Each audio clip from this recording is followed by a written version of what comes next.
Welcome to Cornerstone Today. This is a daily moment in the Word designed to help you start your day grounded, steady, and focused on what matters most. Each weekday morning we'll open Scripture together, seeking clarity, strength, and hope for the day ahead.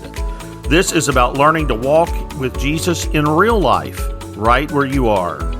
Let's begin today in the Word. Well, good morning and welcome to Cornerstone Today. It's Matthew Allen here. It's Monday. It's the beginning of a new week. I am just excited to be here with you in the studio today.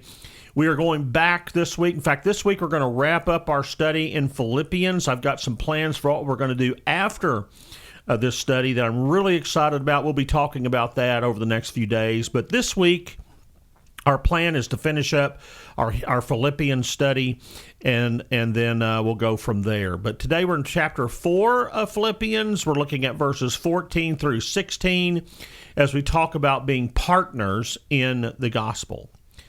So previously, Paul has just spoken about contentment in every circumstance. And now he is going to express his gratitude for all of the brothers and sisters that he knew in Philippi.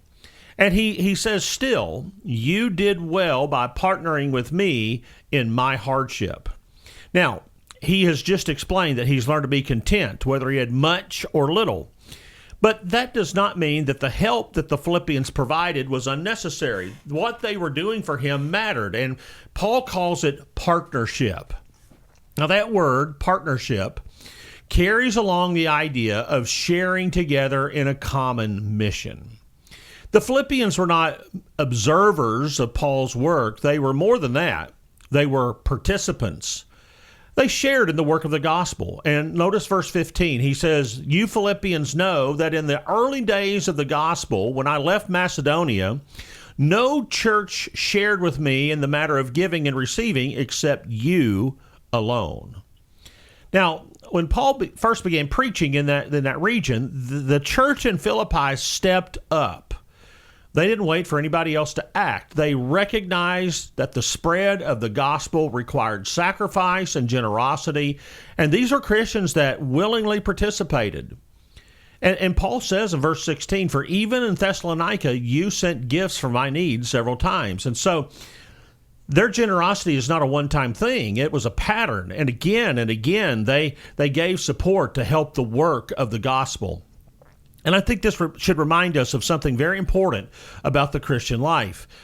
The mission of Christ has always been a shared work. Some preach, some travel, some teach, some send, but everybody participates. When we give and encourage and pray and support those who carry the gospel, we become partners in that work.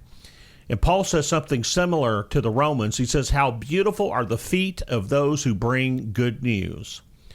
And so the spread of the gospel has always depended on those who care enough to participate. The Philippians understood this, and they saw Paul's mission as their mission. And their generosity became part of the story of the gospel going forward. And so here's the application I want us to focus on for today. And I want you to consider for just a moment how you are participating in the work of the gospel. It may be through encouragement or generosity or prayer or service, but when you support the mission of Christ together with other believers, you become a partaker in something far bigger than yourself. And through those quiet acts of faithfulness, the good news continues to move forward in the world. Thank you for being here today. We will see you tomorrow. Thanks for spending these moments in the Word today. As you go, remember this. Faithfulness is built one ordinary day at a time. Keep walking with Jesus. Keep listening. Keep trusting. God is at work all the time. Join us again every weekday morning for another moment of encouragement and truth here on Cornerstone Today.